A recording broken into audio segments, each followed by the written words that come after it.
A lot of people would say they don't want to spend a lot of time cooking, but I'd argue that the more time you spend, the better what you make could be. Dry aged beef, fine wines, nice chocolate, braised ribs. So I'm here to ask one question. Does time spent cooking always equal better food? Which leads us to today's subject, fried rice. Really, this is something that should just take a few minutes, but today we're making a 3-minute, 3-hour, and a 3-day fried rice to see which one really is worth the time. Let's begin.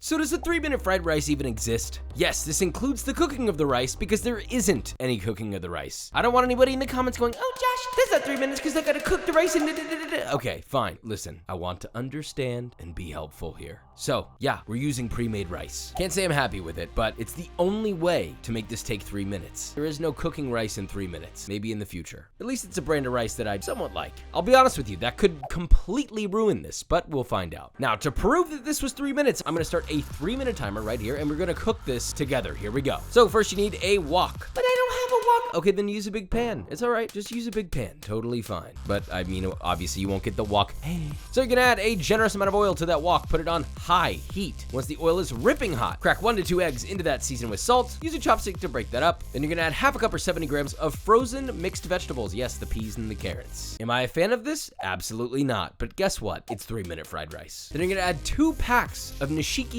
pre-cooked steamed white rice. These are 7.4 ounces each. Obviously break it up, toss it in the pan until hot. At this point I was around 1 minute and 12 seconds in. It's looking good. Then you're gonna add half a teaspoon or 2 grams of MSG, 2 teaspoons or 8 grams of sriracha, 2 teaspoons or 8 grams of garlic powder. Yes, garlic powder. You don't even have to chop garlic. Oh my God. 1.5 tablespoons or 20 grams of soy sauce. I would be shocked if this is good, but I'm trying to keep this 3 minutes. Toss to combine and stir fry until hot and you get a little bit of wok hay. Plate that up, and optionally you can add some green onion on top, but guess what? You don't have to. And that finalizes, boom, under 3 minutes. So we're gonna call it 3 minutes just to keep the title, to be honest with you. There's no protein in this, which bothers me. I'm really curious to see where this rice ends up going. It looks a little too moist. If this is good, I'm getting like 20 packs of those and just putting them in my pantry.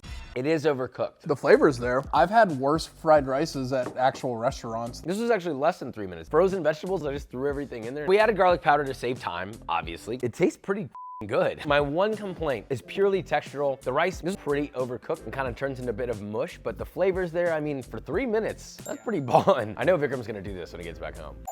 You can tell that their cooling process isn't the same as if you just like cooked rice and cooled it, because you can see the starch is starting to form bonds like a risotto would. That's pretty much the texture. It's like a risotto fried rice, which isn't something I'm gonna be craving all the time, but it's crazy how quick you can make this. This is good. Moving on to the 3-hour.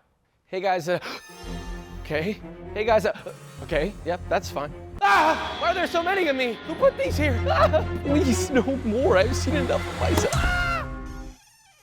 My new cookbook, Texture Over Taste, is out, by the way. Did you know that? It's a New York Times bestseller, thanks to you. The link's in the description. Go grab yourself a copy. Love you so much. On to the video.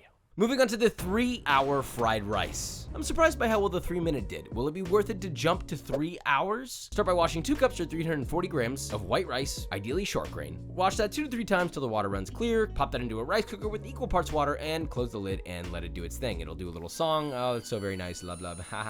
Next, we're gonna make a chashu pork belly. And yes, you can fit that in 3 hours. You're gonna get a large pan over medium-high heat. Add a touch of vegetable oil just to coat the bottom of the pan. And then you're gonna add 2 pounds or 900 grams of skinned pork belly cut into 3/4 inch cubes. Sear that for about 1 to 2 minutes per side. You can sear all the sides, or you can sear 1 to 2. It's up to you. Remove the pork belly from the pan. Set over medium heat and add half a bunch of green onions cut into 2-inch segments, 1 shallot peeled and halved, a 1-inch piece of ginger peeled and rough chopped, 2 tablespoons or 30 grams of sugar, half a cup or 120 milliliters of sake, half a cup or 120 milliliters of water, half a cup or 120 milliliters of mirin, and half a cup or 120 milliliters of a nice soy sauce. Increase your heat to medium-high, bring that to a boil, add in your seared pork belly, reduce the heat to low, bring to a nice light simmer. Ideally cover with a lid and braise for 2 hours. Now while that's going, we're gonna make some crispy shallots. I would recommend starting with a minimum of 3 whole medium shallots with their tops cut off, peeled. And look, obviously you could do more than that. You can do 50 shallots if you wanted. That's just a lot of crispy shallots. 3 is plenty. So slice those thinly on a mandolin about 1/8 of an inch thick. Add this to a medium-sized pot, filled about halfway with vegetable oil. Yes, the oil is cold. Do not turn your heat on yet. Now you're gonna turn your heat on to medium-high and continuously stir while they cook. First they'll start at a light bubble, then they'll get a little bit more aggressive, then really aggressive. Just keep stirring and letting them fry. Be careful not to splash yourself. And you'll know they're done once they begin to turn golden and most of the bubbling has subsided. Pull those out, transfer those to a paper towel lined baking tray using a spider. Spread the shallots out so they cool and season immediately with salt. Finally, our wok. At this point, you're probably still waiting for your pork belly, and your rice should be about done. So pull your rice out, spread it onto a baking sheet, and let it cool in the fridge until you're ready to put it in the wok. You want this to be as cold as possible, okay? Yeah, that's right, buddy. I'm not gonna ask you to leave it in the fridge overnight. This is 3 hours fried rice. Now, once your pork belly's done, it's glazed and beautiful and tender like this, ready for the rice. You got crispy shallots, and your rice should be at least chilled. Now, it's wok time. So set your wok over high heat. Add a generous amount of vegetable oil to coat the wok. Now to that, you're gonna add 1 finely diced shallot and just the whites of 1 bunch of green onions, thinly sliced. Stir fry that nicely until just beginning to turn translucent. Crack in 2 eggs, season lightly with salt, scramble them beautifully. Then you're gonna add 3 cups of your cooked rice. Then add 1 teaspoon or 4 grams of ground white pepper, 1 teaspoon or 4 grams of MSG. Yes, we love MSG here, okay? 3 hours, 3 seconds, 350,000 years. I don't care, I'm adding MSG. Toss to combine, then add 2 tablespoons or 30 grams of soy sauce, 1 teaspoon or 4 grams of sesame oil, 2 tablespoons or 30 grams of sweet soy. Remember how we used the green onion whites earlier? Now you're gonna add half of the remaining green part of the green onions, thinly sliced, 3 cloves of garlic finely chopped, and toss to combine. Pop that into a bowl, top with your chashu pork belly, with some additional thinly sliced green onion on top if desired, and of course your fried shallots. And to sandwich that all in there, a little extra Despite the fact that that's a 3-hour fried rice, it looks like a 3-day fried rice. Let's taste. 3 hours to make this. I will say it does look beautiful. I mean, you have glistening, caramelized, soft pork belly, crispy shallots, fried rice. You got 3 versions of green onion in this. There's fully cooked, par cooked, and raw. That's all the colors of the rainbow. What the?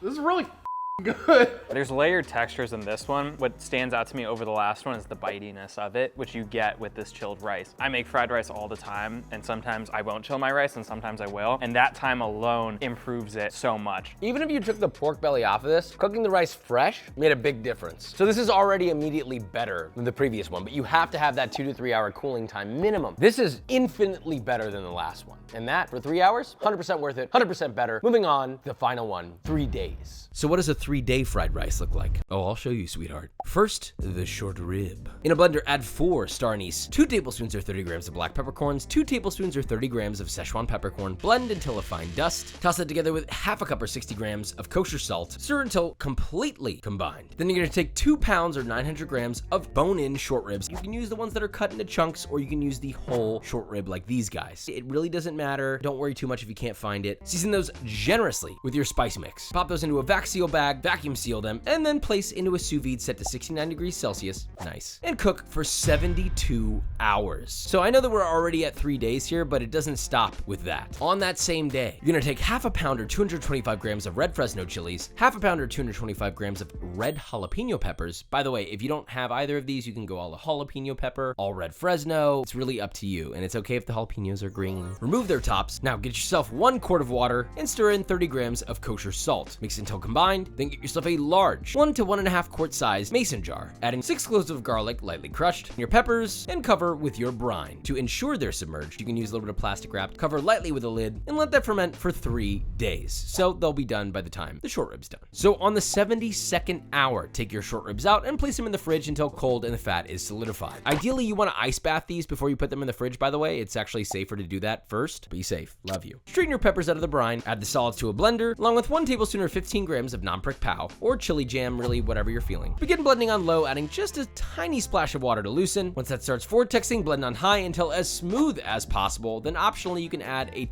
tiny pinch of xanthan gum to help hold its smoothness together. Pour that out into a squirt bottle and you have lacto fermented chili sauce. Now we have 1 shallot, finely diced, 3 garlic cloves, finely chopped. We have 1 bunch of green onions. Separate the whites from the greens. Into a small bowl, add 1 tablespoon or 15 grams of shrimp paste, 3.5 tablespoons or 32 grams of mushroom soy sauce, 1 tablespoon or 15 grams of sweet soy sauce, 1 teaspoon or 4 grams of sesame oil, 1 tablespoon or 15 grams of your fermented pepper sauce. You can go higher than that, but be aware it is spicy. Now, before we go into the wok, we need to deal with this short rib. Take your chilled short ribs out. I'm just doing 1 here. You can do however many you have. Now, carefully cut the short rib off the bone, but keep the bone. Season lightly with salt to taste. Then in a medium-sized non-stick pan, set over medium heat, add your short rib and just let that cook down and get a nice crust, nice and slow, about 3 minutes per side. Add your bone to the pan as well, because you want to heat this up up too. I'll tell you why in a second. Once it's hot and nicely browned, you can optionally brush that with some sweet soy and then just keep that warm. Now, the fried rice. Heat your wok over high heat. I added a little bit of chopped short rib trim that I found. That's totally optional. A couple tablespoons of vegetable oil. Then once that's ripping hot, add in 2 beaten eggs, season to taste with salt, stir fry to break up in curd, then remove the eggs. Add another couple tablespoons of vegetable oil. And again, once hot, you're gonna add those diced shallots, thinly sliced green onion whites, season lightly with salt, stir fry till soft. Then you're gonna go in with about 4 cups of cooked white short grain rice. This rice was cooked, placed on a sheet tray, and chilled in the fridge overnight prior to use. For the best fried rice, that's what you want. And this is the only fried rice out of all these that has this, so hopefully that makes the texture even better. Stir fry to incorporate, add a pinch of ground white pepper, 2 teaspoons or 8 grams of MSG, toss together, add in your egg back, toss that together, and finally add your sauce, toss to combine, and last but not least, you add 3 cloves of very finely chopped garlic, raw. Always add this at the end. I think it makes the fried rice so much better, and you avoid having bitter garlic in there. You cut off the heat, toss that together just to lightly heat that garlic up. Optionally, you can add the greens from your green onion as well, and it's time to plate. First, your fried rice into a bowl, and I kept thinking, how do I want to serve this short rib? Oh wait, you still have that bone. Here's a little presentation trick for you, sweetheart. Take your short rib meat, slice that carefully with the sharpest knife you have. You slice from heel to tip, tip to heel, full gentle strokes, or you will break up the short rib. It's so tender right now. And you're gonna slice those into about 1/2 inch thick pieces. Keep it into all one piece, pop your bone onto the rice, and gently lay your sliced short rib on top of that bone. Top with a little extra fresh green onion on top of just the short rib. And I mean, look at this thing. The rib, the meat, the fried rice, the bones sticking out, bone apple tea. This seems like a very unfair play here. If all 3 of these were put in front of us, I would pick this one without even thinking. My body would just be like, ah.